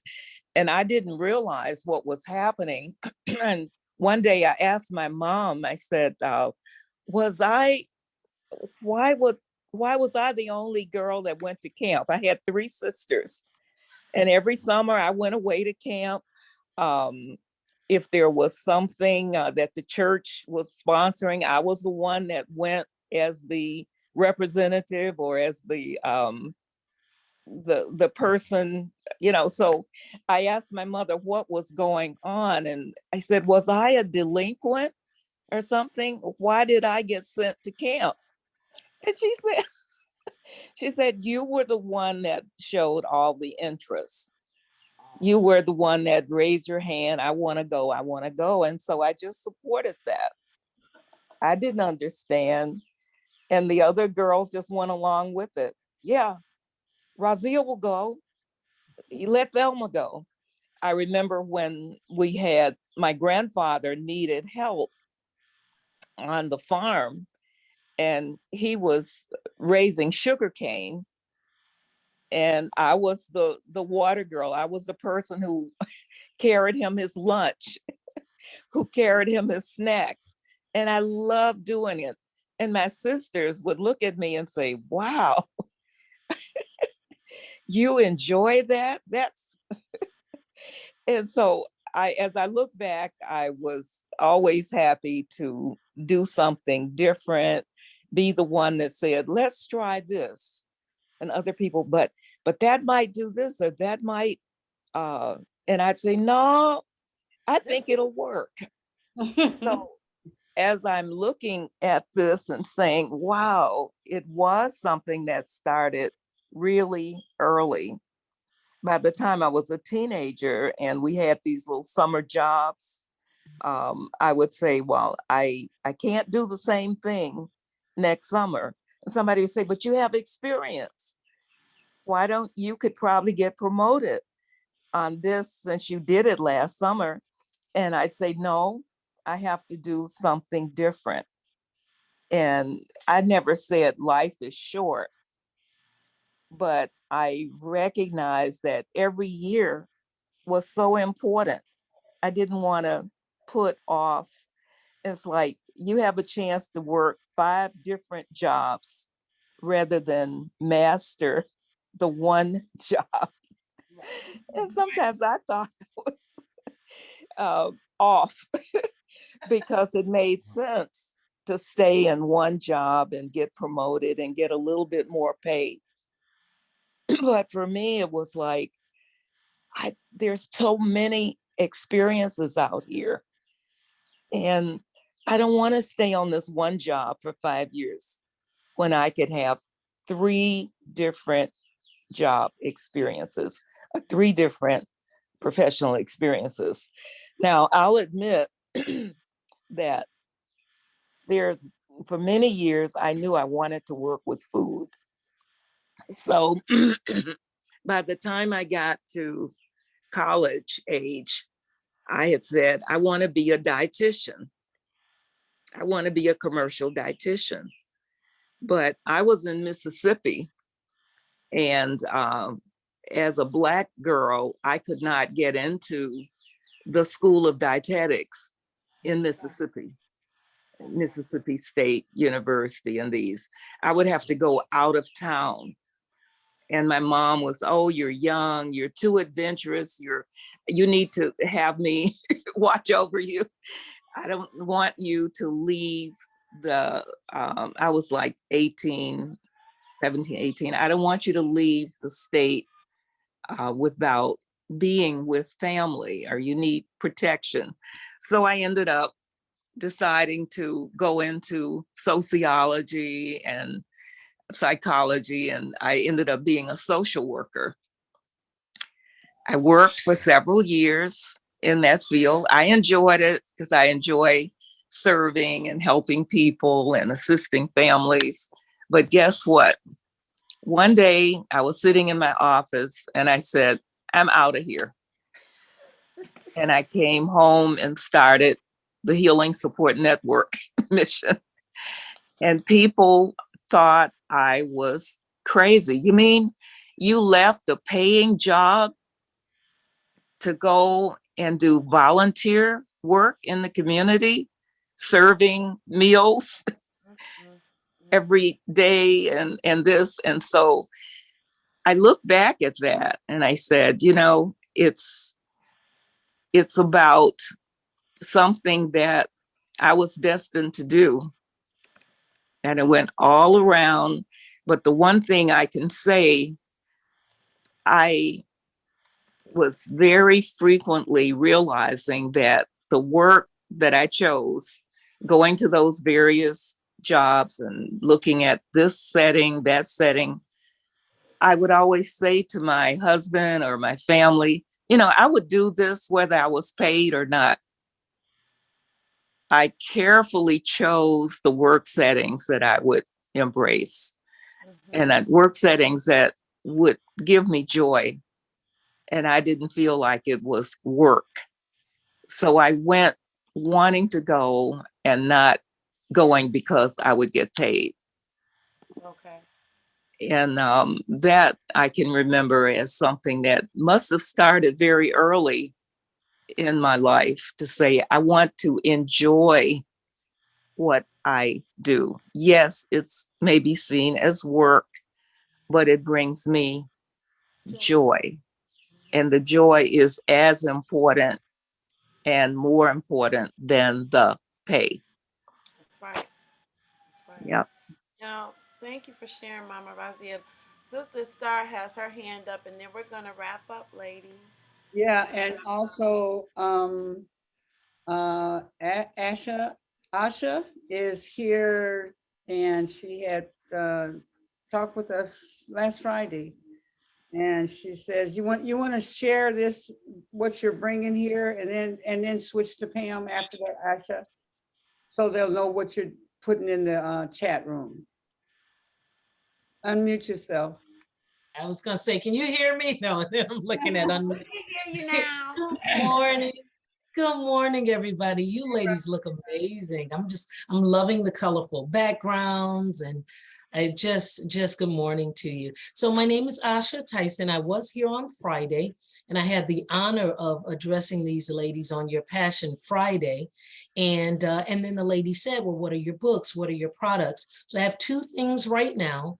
One thing is I have a monthly money literacy program teaching you how to go from developing a millionaire mindset. I built $1 million business from my kitchen table when I was 26, and I'm the author of How I Retired at 26. So I'm teaching people how I figured the money part out. I was born and raised on the east side of Detroit. My mother did her best, but she did not have a clue about how to get wealthy. So I learned how, and I promised the Lord that if he taught me, I would teach other people. I made it very affordable. It's $39.99 a month. And that goes on every month until you say stop. I've gotten enough, or I don't want to learn any more about any money. Whatever you want to do, we accommodate you on that.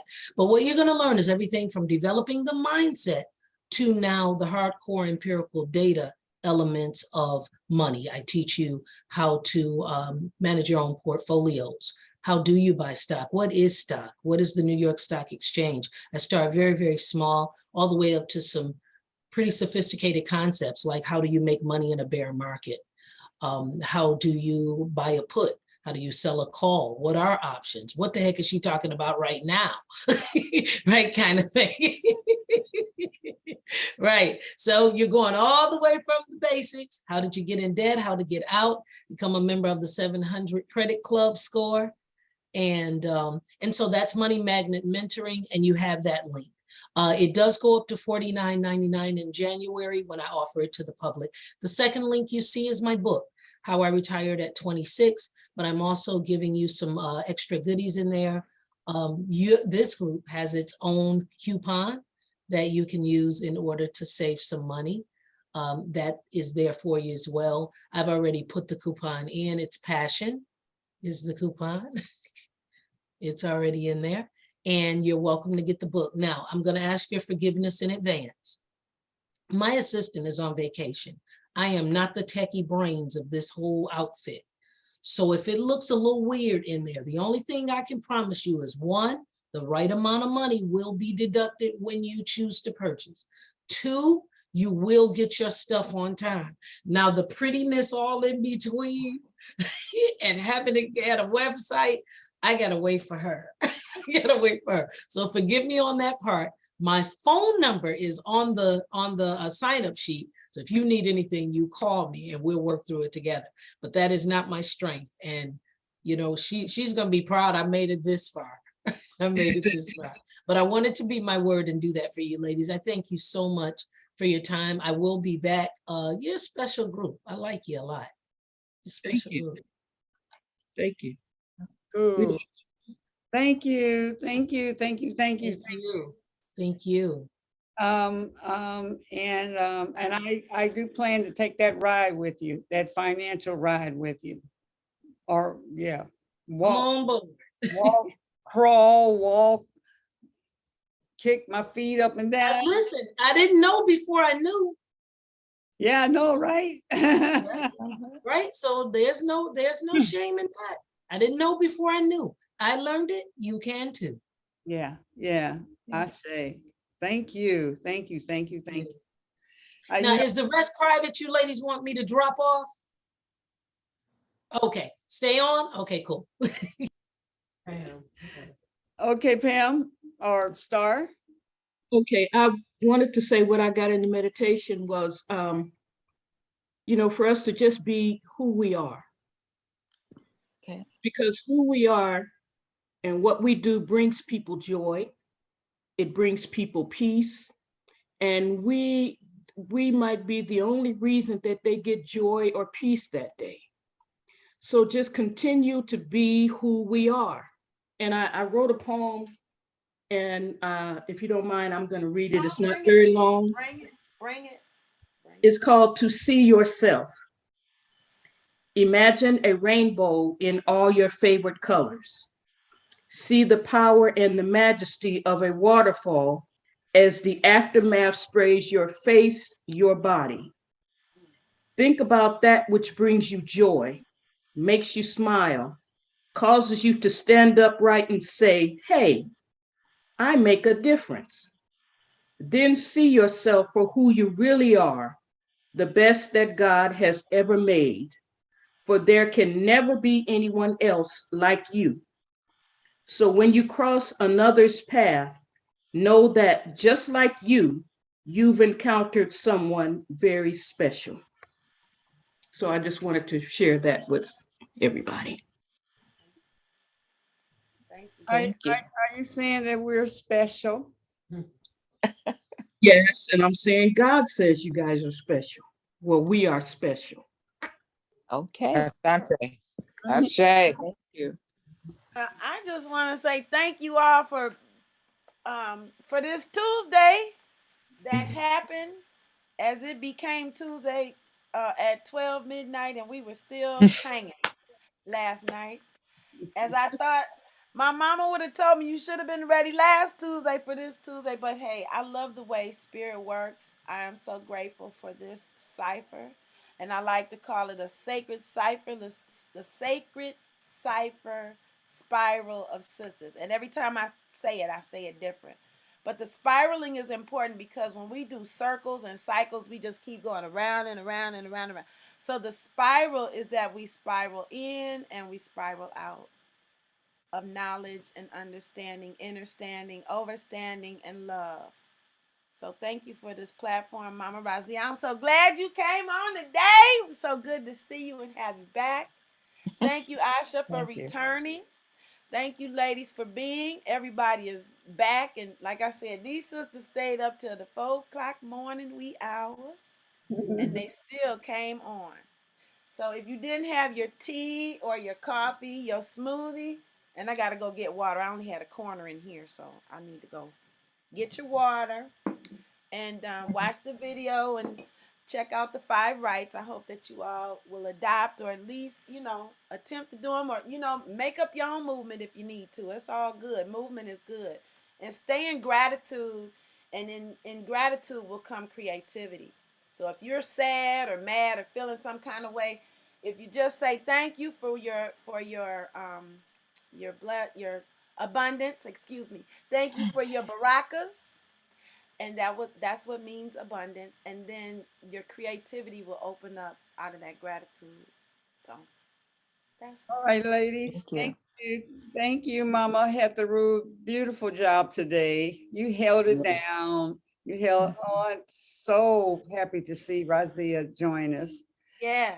And listen, I'm going to, we're going to close, and then I want you to hold on for a minute. I got a treat for you, but I have to share the screen. So, Okay. so let's go ahead and hug ourselves. Give ourselves love. Yes, yes, yes. And hug the world because it needs it. And here we go. Here we go. Thank you, Nicole, for coming to our party. Uh-oh, it's the concert. Oh, hold on, Chris.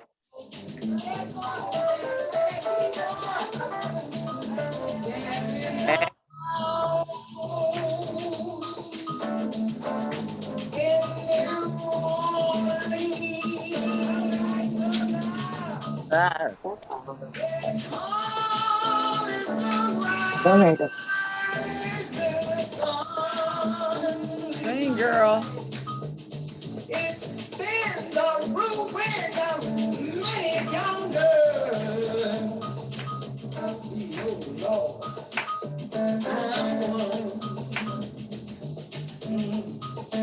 Let me tell you about my mother. So my sweetheart never drunk the Lord. They got drunk down in New Orleans. Yeah.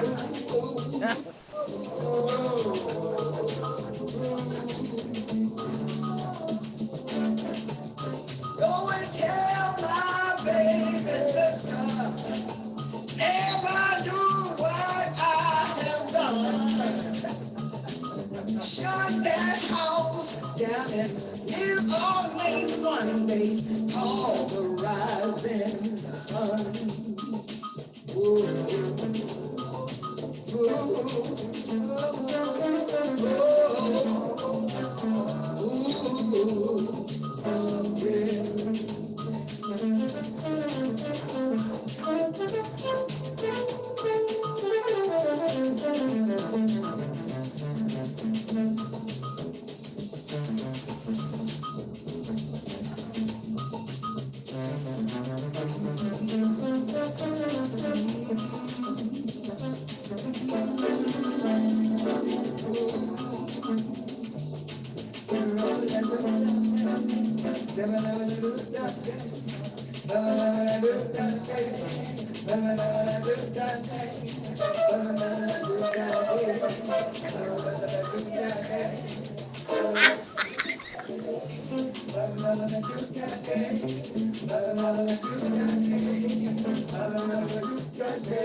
All right.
All right, you guys.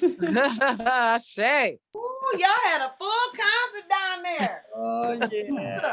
Oh Yeah, yeah. we was down there doing the hustle and dancing and Ooh.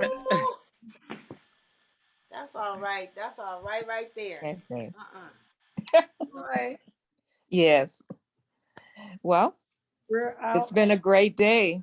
It's been a Yeah. great day. And very, very, very, very revealing and a great reminder of who we are and who we're gonna be. Yeah.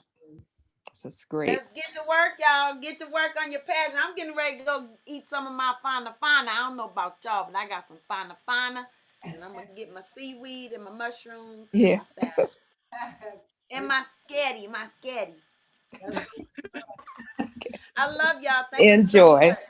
Peace. Thank you. Thank you.